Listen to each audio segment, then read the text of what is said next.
hello guys, welcome back to my channel. So today's topic is the blood brain barrier, which is very important topic from the examination as well as from the viva point of view. So let's get started. सबसे पहले हम blood brain barrier की introduction करेंगे.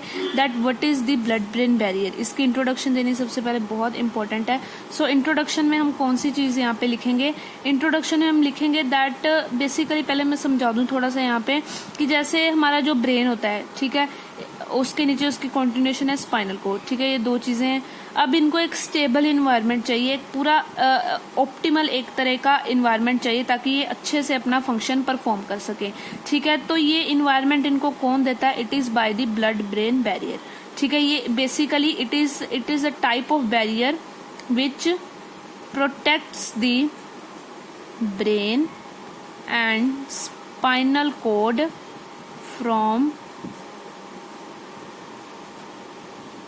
Harmful substances, ठीक है. Harmful substances से क्या मतलब है? जैसे कि कोई टॉक्सिक अगर ड्रग्स हैं, कोई भी हमने कोई टॉक्सिक चीज इनहेल कर ली है, कुछ भी हो गया है, ठीक है, या कोई भी बाहर से कोई एक्सोजीनस मटेरियल था, कुछ भी कोई भी जो चीज हमारी बॉडी के लिए अच्छी नहीं है, तो वो क्या होता है, वो बॉडी को नुकसान पहुंचाएगी. लेकिन सबसे जो इंटीमेट पार्ट्स होते हैं हमारे, that is the brain and spinal cord, तो उनको सबसे पहले प्रोटेक्ट करना सबसे इंपॉर्टेंट हो जाता है उस समय पे. तो वो कौन करता है? It is by the blood brain barrier, ठीक है. कोई भी फिर ये अब क्या करता है, ये जो हम गैसेस इनहेल करते हैं, for example carbon dioxide, oxygen वगैरह, ठीक है, ये गैसेस को अलो करता है, उनको ब्रेन के पास जाने देता है. क्योंकि अब आप कहेंगे कि ऑक्सीजन तो जरूरी है for the functioning of the brain, carbon dioxide किस लिए जरूरी है? कार्बन डाइऑक्साइड क्या होता है? हमारा जो रेस्पिरेटरी सेंटर है ना, बेसिकली हमारा ब्रेन स्टेम में जो हमारा रेस्पिरेटरी सेंटर है, जो कि रेस्पिरेशन करवा रहा है, उसकी फंक्शनिंग के लिए कार्बन डाइऑक्साइड बहुत इंपॉर्टेंट है.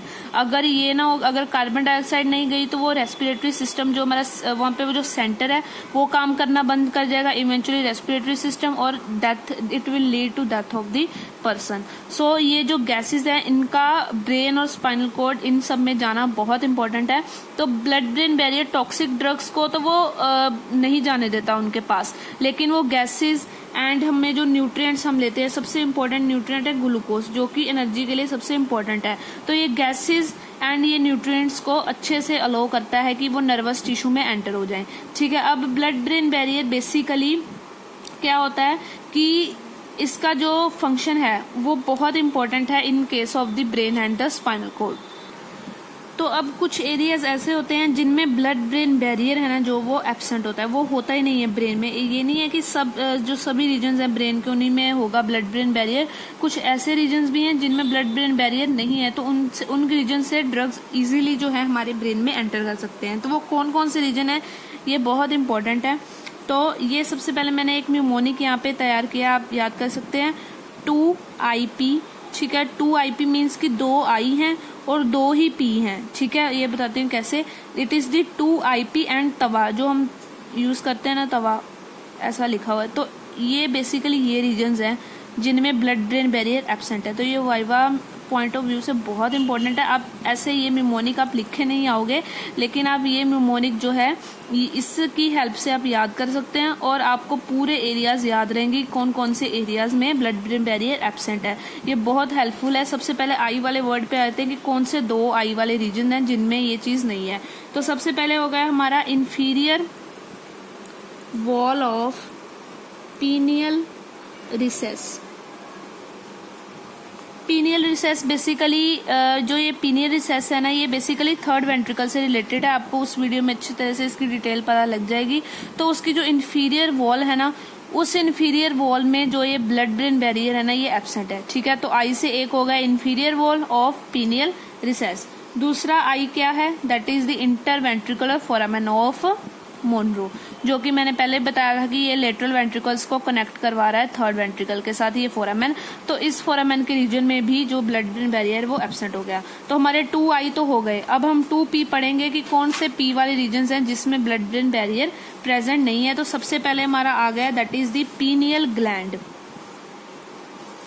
जैसे पीनियल रिसेस थी ना, आप याद रख सकते हो कि पीनियल जो वर्ड वो इंडिविजुअली भी प्रेजेंट है, जैसे पीनियल ग्लैंड हो गया. तो पीनियल ग्लैंड में जो है वो ब्लड ब्रेन बैरियर एब्सेंट है. सेकंड हो गया हमारा posterior lobe of pituitary gland, ठीक है। जो हमारा ये ग्लैंड है पिट्यूटरी ग्लैंड, उसकी अब दो लोब्स होते हैं, एक इंटीरियर लोब होती है, एक पोस्टीरियर लोब होती है।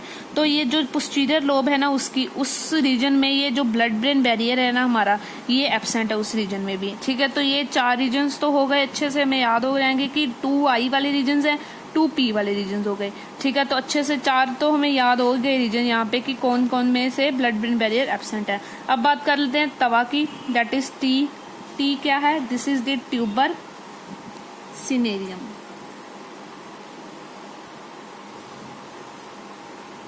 ये बेसिकली जो रीजन है ये मिड ब्रेन वाला जो हमारा रीजन है, जहाँ पोस्टीरियर परफोरेटेड हमारा इंटरपेडुंकुलर फोसा होता है एक, ठीक है, उस रीजन के साथ ये कनेक्टेड है ये स्ट्रक्चर, ठीक है। तो एक ये टी से हो गया, ट्यूबर सिनेरियम में भी नहीं प्रेजेंट है ब्लड ब्रेन बैरियर। डब्ल्यू से कौन सी चीज हो गई, that is the wall of the supra optic recess of the third ventricle. जो हमारा थर्ड वेंट्रिकल होता है, बेसिकली थर्ड वेंट्रिकल के 2 रिसेसेस यहाँ पे आ गई। एक तो हो गई हमारी पीने रिसेस, उसकी इंफीरियर वॉल में भी नहीं है।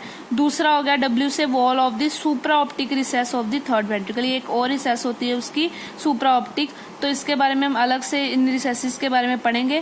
फर्स्ट ऑफ ऑल आपको इतना याद रखना है कि रिसेसिस जो है ये इंक्लूडेड है जिस रीजन में ब्लड ब्रेन बैरियर नहीं है।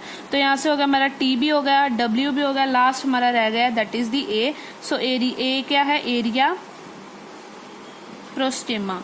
तो ये अब किससे कनेक्टेड है, it is related with the fourth ventricle. तो जब हम third ventricle and fourth ventricle के बारे में पढ़ेंगे ना, तो ये जो टर्म्स है ना आपको अच्छे से वहां पे क्लियर हो जाएंगी और आपको बहुत आसानी होगी कि आप अच्छे से याद कर सकेंगे कि ब्लड ब्रेन बैरियर के कौन कौन से रीजन हैं जहां पे वो प्रेजेंट नहीं है। So this is all about the blood brain barrier. तो अब बात कर लेते हैं clinical of the blood brain barrier कि इसका क्लिनिकल सिग्निफिकेंस क्या है। नॉर्मली क्या होता है बेसिकली कि जो हमारा ब्लड ब्रेन बैरियर होता है ना, ये किसी भी टॉक्सिक ड्रग्स को वो एंटर नहीं होने देता ब्रेन और स्पाइनल कॉर्ड वाले रीजन में, क्योंकि वो फिर टॉक्सिक होते हैं, it can lead to death. लेकिन अगर सपोज कर लीजिए कोई इंजरी हो गई ब्लड ब्रेन बैरियर की, जहाँ ट्रोमा हो गया उसका, ठीक है, अगर कुछ भी ऐसी कंडीशन हो गई ना, तो ये ब्लड ब्रेन बैरियर है ना ये फिर ब्रेक डाउन हो जाता है। और क्या होता है, लार्ज जो सब्सटेंसेस होते हैं, बेसिकली लार्ज सब्सटेंसेस की नॉर्मली डिफ्यूजन नहीं होती, लेकिन अगर इसकी इंजरी हो गई तो फिर लार्ज जो सब्सटेंसेस होंगे, मॉलिक्यूल्स होंगे, वो जो है वो डिफ्यूज करके अंदर चले जाएंगे ब्रेन वाले रीजन में, ठीक है। जैसे आप बात कर लें यहाँ पे पेनिसिलिन की। सो पेनिसिलिन बेसिकली ये एंटीबायोटिक्स हैं। जब भी पेनिसिलिन हम कंज्यूम करते हैं तो बहुत स्मॉल अमाउंट जो है वो ब्रेन की तरफ जाती है, बहुत स्मॉल अमाउंट एंटर करती है ब्रेन में। क्यों? क्योंकि हाई कंसंट्रेशन अगर हो ना पेनिसिलिन की तो वो बहुत ही टॉक्सिक होती है हमारे ब्रेन के लिए एंड इट इज लीथल। इसीलिए ब्लड ब्रेन बैरियर जो है वो टॉक्सिक जो ड्रग्स होते हैं उनको प्रिवेंट करता है, उनकी एंट्री प्रिवेंट करता है इनटू द ब्रेन। लेकिन अगर इसकी किसी भी तरह से इंजरी या ट्रोमा हो गया तो ये ब्रेक डाउन हो जाएगा और ये चीजें अंदर जाके वो पर्सन को बहुत ब्रेन को उसको बहुत डैमेज करेंगी। तो एक तो हो गई हमारी ये ब्रेक डाउन की बात। अब बात कर लेते हैं एक सेकंड जो कि मोस्ट इम्पोर्टेंट है और वो रिलेटेड है पार्किंसन डिसीज से। ये बहुत पूछा जाएगा वाइवा में क्वेश्चन, पार्किंसन डिसीज का अगर पूछ ले वो। तो बेसिकली पार्किंसन डिसीज में क्या होता है, हमने बेसल गैंग्लिया में पढ़ी थी इसकी अप्लाइड की व्हाट इज पार्किंसन डिसीज। मैंने आप यहाँ पे आई बटन डाल दूंगी, आप चेकआउट कर लेना। सो पार्किंसन डिसीज बेसिकली क्या है, जो डोपामिन जो होता है हमारा न्यूरोट्रांसमीटर है, उसकी जब डेफिशिएंसी हो जाए ना, वो डिक्रीज अमाउंट में हो, तो क्या होता है फिर पार्किंसन डिसीज हो जाती है। बेसिकली अब डोपामिन जो है हमारा वो बनता है सब्सटेंशिया नाइग्रा में, ठीक है। सब्सटेंशिया नाइग्रा जो हमारा पार्ट है ब्रेन का उसमें बनता है ये, और ये क्या करता है वाया द नाइग्रोस्ट्राइएट फाइबर की हेल्प से ये जाता है बेसल गैंग्लिया के पास, ठीक है। ऐसे वो डोपामिन यहाँ पे सिंथेसाइज होके वो बेसल गैंग्लिया के पास जाता है और वो फिर फंक्शनिंग जो भी नॉर्मल वॉलंटरी मोटर एक्टिविटीज जो भी फंक्शनिंग होती है वो फिर होती है वहां पर। लेकिन अगर डोपामिन अगर कम हो गया, डोपामिन अब ये भी पूछ सकते हैं कि डोपामिन कम क्यों होगा। अगर इसके 2 कारण हो सकते हैं कि जहाँ तो यहाँ ये सब्सटेंशिया नाइग्रा है, अगर इसकी डैमेज हो गई तो तब भी जो डोपामिन है वो सिंथेसाइज नहीं होगा। सेकंड ये होगा कि अगर ये नाइग्रोस्ट्राइएट फाइबर्स जो कि यहाँ से लेकर डोपामिन बेसल गैंग्लिया को दे रहे हैं, अगर इनकी कहीं पे इंजरी हो गई तब भी क्या होगा, डोपामिन जो है वो बेसल गैंग्लिया के पास नहीं जाएगा और उसकी वहाँ पे डेफिशिएंसी हो जाएगी। ठीक है, तो अब बेसिकली जिनको पार्किंसन डिसीज होता है, अब उनको डोपामिन की बहुत ज़रूरत है। तो अगर वो पूछ लें कि हम डोपामिन ऐसे ही उनको एडमिनिस्टर करा सकते हैं, नहीं। अगर हम ऐसे ही डोपामिन किसी भी पार्किंसन वाले पेशेंट के अंदर एडमिनिस्टर करेंगे ना, तो क्या होगा, वो ब्लड ब्रेन बैरियर जो होता है ना, वो डोपामिन को अंदर जाने ही नहीं देगा ब्रेन में। ठीक है, इसलिए वो डोपामिन क्या करेगा, वो नीचे जो बॉडी वाले बाकी जो रीजन्स है ना, उसमें अकोमुलेट होता रहेगा और वो टिश्यूज में जाके वो टिश्यू को डैमेज देगा वो डोपामिन। इसीलिए कभी भी पार्किंसन डिसीज में एज सच डायरेक्टली डोपामिन कभी नहीं देते, क्योंकि वो ब्लड ब्रेन बैरियर ब्रेन के पास तो पहुंचना नहीं है, वो उल्टा बॉडी को ही नुकसान देगा। तो फिर क्या करते हैं, इसकी जगह क्या देते हैं, उसका एक सब्स्टिट्यूट होता है एल डोपा। ठीक है, ये इसका सब्स्टिट्यूट होता है एल डोपा एक, इसको एडमिनिस्टर करते हैं क्योंकि ये ब्लड ब्रेन बैरियर से क्रॉस कर जाता है। तो अंदर ब्रेन में जाए क्या होता है, जो न्यूरॉन्स होते हैं, हमारे नर्वस टिश्यूज होते हैं, वो इस एल डोपा को दोबारा से कन्वर्ट कर देते हैं डोपामिन में, और वो फिर वो रिलीफ देता है वो ट्रेमर्स जो भी हमें शेकिंग वाले होते हैं पार्किंसन डिसीज में। So this is the main clinical significance of the blood brain barrier, it is very important.